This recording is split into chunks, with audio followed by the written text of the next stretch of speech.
Sir, माननीय सुरेश प्रभु जी भी हमारे बीच में उपस्थित हैं। उनसे निवेदन करना चाहूंगा कि वो भी हमें मार्गदर्शन देंगे। सुरेश जी, स्वागत है आपका। आपका गाइडेंस चाहिए। बहुत बहुत तो शिवराज जी, मैं आपको बहुत बहुत धन्यवाद देना चाहता हूं कि इतने अच्छे विचार मंथन के लिए आपने मुझे इस कार्यक्रम में आमंत्रित किया, और आपके जितने भी सहयोगी हैं उनको मैं बधाई देना चाहता हूं कि इतनी अच्छी तरह से इन्होंने इस सभी बिंदुओं को ध्यान में रखते हुए एक अच्छा प्रेजेंटेशन भी किया। इसके लिए आप सबको भी मैं बहुत बहुत धन्यवाद भी देना चाहता हूं, बधाई भी देना चाहता हूं। वैसे देखा जाए तो आज जो वैश्विक स्थिति पैदा हुई है, इसमें मुझे लगता है हमारे सामने आत्मनिर्भरता के सिवा कोई विकल्प भी नहीं है। इसकी वजह यह है कि पूरी विश्व की अर्थव्यवस्था एक बहुत ही गंभीर स्थिति से गुजर रही है। अमेरिका में विश्व की सबसे बड़ी अर्थव्यवस्था में पिछले क्वार्टर में करीबन 1/3 उनकी जो अर्थव्यवस्था है उसमें कॉन्ट्रैक्शन हुआ। ये कभी उनके इतिहास में भी नहीं हुआ था, 1930s में भी नहीं होता जब ग्रेट डिप्रेशन था। तो ऐसे स्थिति में पूरे विश्व की सभी अर्थव्यवस्थाएं जब कठिन परिस्थिति से गुजरेगी तो हमारे सामने आत्मनिर्भरता करना ही होगा।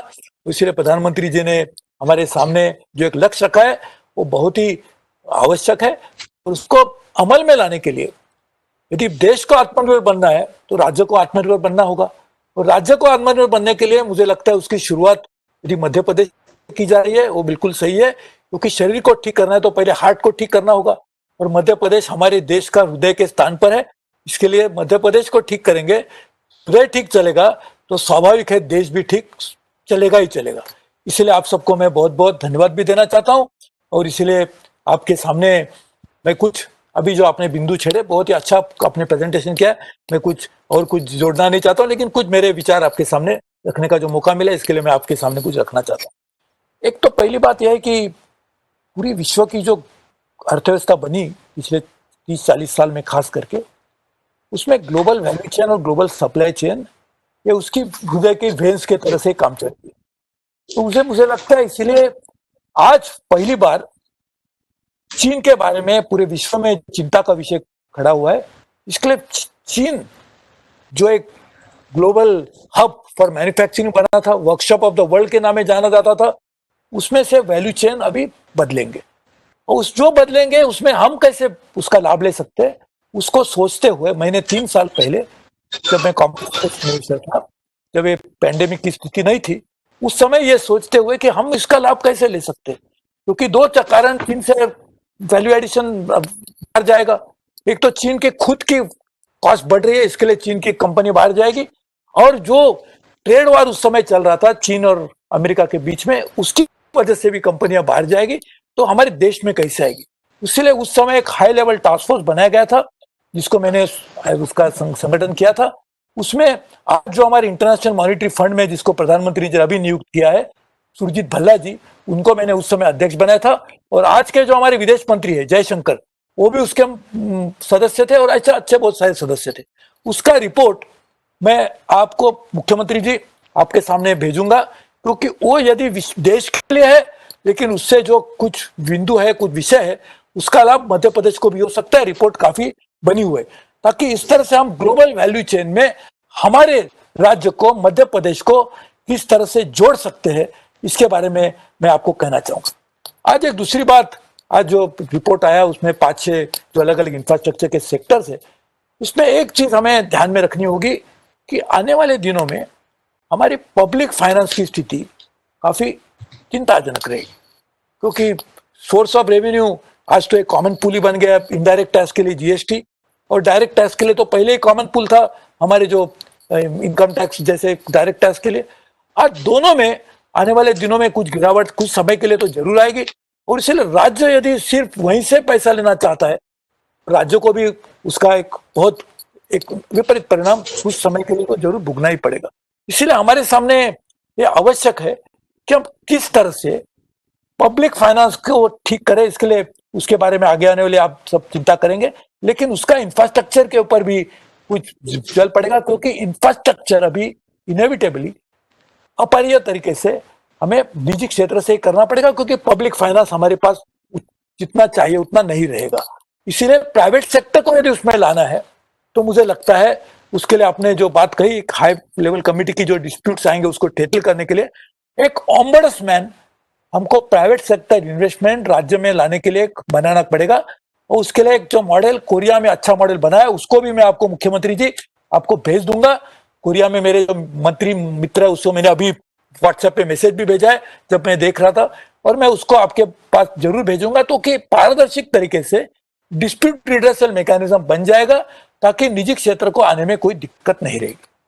तो मैं शुरू में कह रहा था कि देश को आत्मनिर्भर बनना है तो राज्य को बनना पड़ेगा, लेकिन क्या राज्य जिले को आत्मनिर्भर न करते हुए बन पाएगा आत्मनिर्भर? इसीलिए डिस्ट्रिक्ट को यदि हम हर जिले का ग्रोथ आज जो जिस तरह से चल रहा है उसको 3 या 4% और एक्सेलरेट करते हैं तो स्वाभाविक है कि हमारे राज्य का ग्रोथ भी 3-4% ज्यादा बढ़ेगा।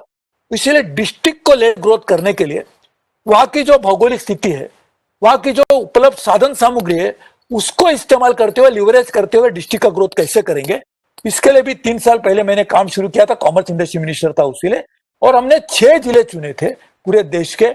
उसमें वाराणसी उत्तर भारत का था, दक्षिण भारत के लिए आंध्र प्रदेश का विशाखापट्टनम था, पश्चिम भारत का कोंकण लिया था, और पूर्व भारत का मुजफ्फरपुर बिहार का था।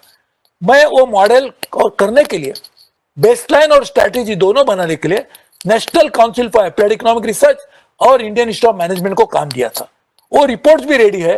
वो रिपोर्ट मैं मुख्यमंत्री जी आपको इसलिए भेजूंगा ताकि उसी आधार के ऊपर हम हर जिले को प्लानिंग करेंगे ताकि हर जिले में एम्प्लॉयमेंट भी बढ़ेगी, वहां की जो नेचुरल रिसोर्सेज है उसको भी हम इस्तेमाल कर पाएंगे, और सही मायने में जिले का ग्रोथ वहां होगा ताकि हमें ग्रोथ बनने के बाद inclusive growth, it should not be an afterthought, but growth will be automatically integrating inclusiveness into it because we are starting from the district and therefore district will benefit।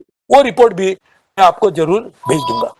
आज का जो कार्यक्रम है उसमें एक चीज आपने अच्छी तरह से कही कि लॉजिस्टिक आपने जानबूझ के लिया था, आपको मैं अभिनंदन करता हूं। मैं आपको एक उदाहरण दे रहा था, लॉजिस्टिक नेशनल लॉजिस्टिक पॉलिसी मैं जब कॉमर्स मिनिस्टर था मैंने बनाई थी, आपको उसका भी मैं कॉपी भेजूंगा। उसमें मैंने जिक्र किया था उस समय कि एक नेशनल लॉजिस्टिक हब हमारा मध्य प्रदेश में बने। उसकी वजह यह थी आपका लोकेशन। यदि मध्य प्रदेश का लॉजिस्टिक हब नहीं बन सकता तो कहां बन सकता है? उसको तो हम दक्षिण भारत में या और कहीं नहीं ले जा सकते। इसलिए मैं समझता हूं उसी को ध्यान में रखते हुए आप भी उसका नियोजन करें कि जिस तरह से नेशनल लॉजिस्टिक पॉलिसी के तहत एक नेशनल लॉजिस्टिक हब हमारे मध्य प्रदेश में बनना चाहिए। उसी को ध्यान में रखते हुए हमने पहली बार एयर कार्गो पॉलिसी बनाई थी। मैंने उस समय मैंने जब एविएशन मंत्री भी था, उसकी भी एक कॉपी मैं आपको भेजूंगा जिसमें इसके बारे में भी जिक्र है, जिसका जिक्र आपने अभी भी किया कि यहाँ के जो एग्रीकल्चर प्रोड्यूस है उसको हम किस तरह से विदेश में निर्यात कर सकते। अभी शिवराज जी आपने तो हमेशा मैंने देखा है आपको, मैं देखता हूं जब आप एमपी थे, आज एमपी में है आप, लेकिन उस समय एमपी मेंबर ऑफ पार्लियामेंट थे, सांसद थे, और उस समय जिस तरह से आप भाषण करते थे तो मैंने सोचा था एक दिन आप तो मध्य प्रदेश को कहीं ना कहीं ले जाएंगे। उस समय किसी ने सोचा नहीं था कि आप मुख्यमंत्री बनेंगे, ये मध्य प्रदेश का भाग्य है कि आप मुख्यमंत्री बने। लेकिन आपने मुझे देखा है, आप हमेशा जब मैं मंत्री रहा, आपने हमेशा, उस समय भी मंत्री था अटल जी के सरकार में, उस समय आप सांसद थे, उस समय से आप हमेशा किसानों को लेकर बात करते। तो मुझे लगता है किसानों को ठीक करने के लिए एग्रीकल्चर एक्सपोर्ट पॉलिसी भी मैंने कॉमर्स मंत्री के नाते बनाई थी। आपके पास कॉपी होगी आपके रिपोर्ट में, लेकिन मैं वो भी आपको भेजूंगा। उसमें हमने जिक्र किया कि हर जिले को किस तरह से क्या क्या वहां से निर्यात हो सकता है। एयर कार्गो पॉलिसी उसमें लाभ देगी और साथ ही में लॉजिस्टिक हब भी उसमें हमें सहयोग देगा। उसमें बड़ी मात्रा में निजी क्षेत्र निवेश भी कर सकता है, राज्य को उसमें कोई अपने burden on the state government. लेकिन मैंने एग्रीकल्चर का इसके लिए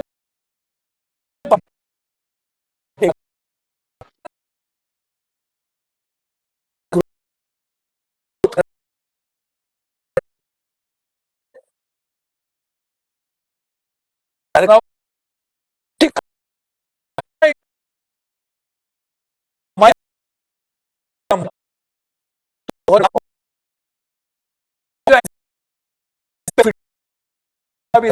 मिला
वो भी आप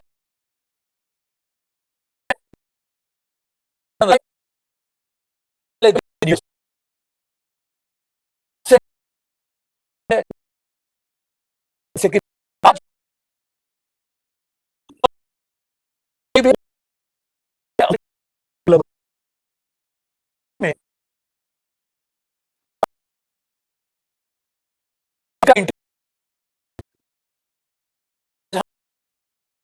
हम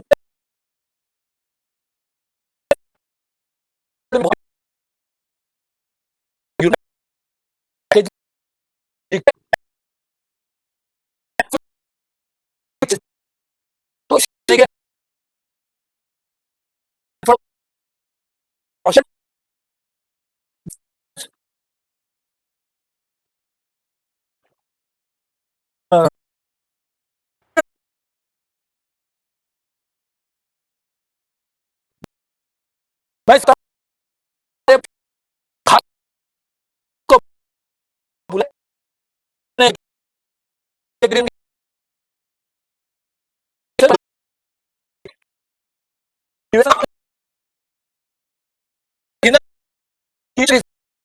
जब ले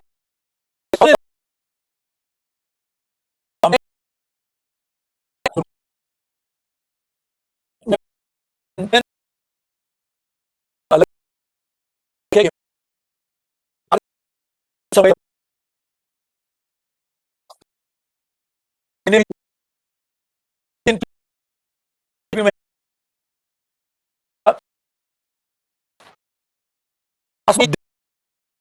देने के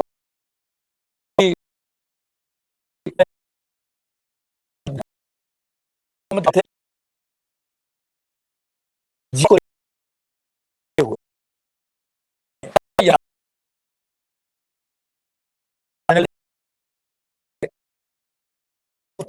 जी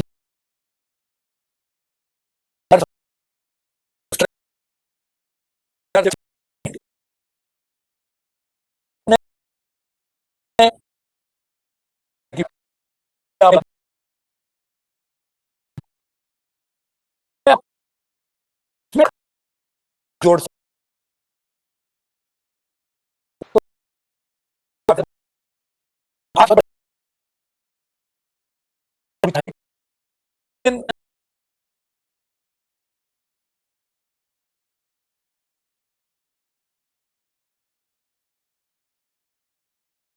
हम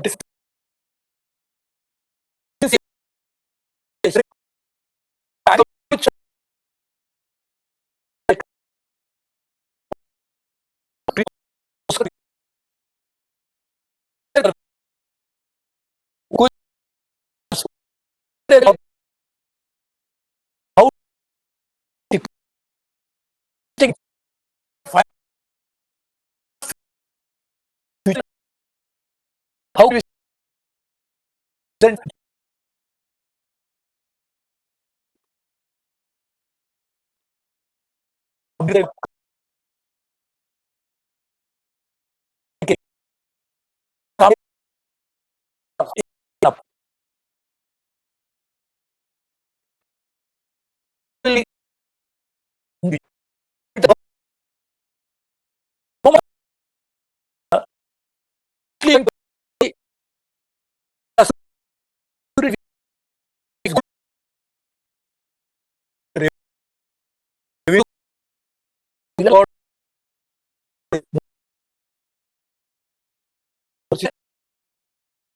the content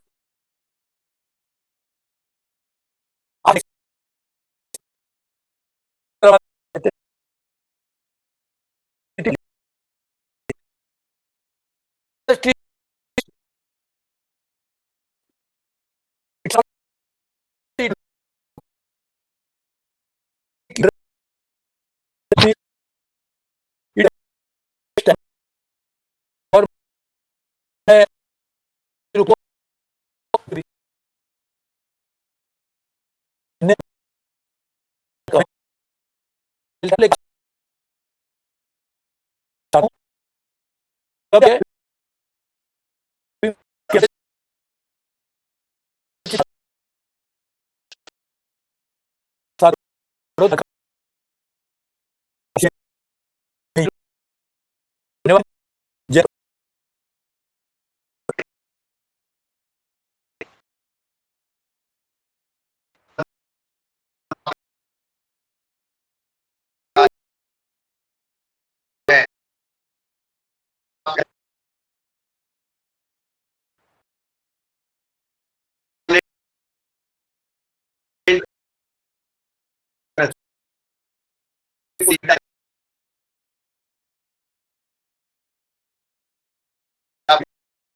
ये मैं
अगर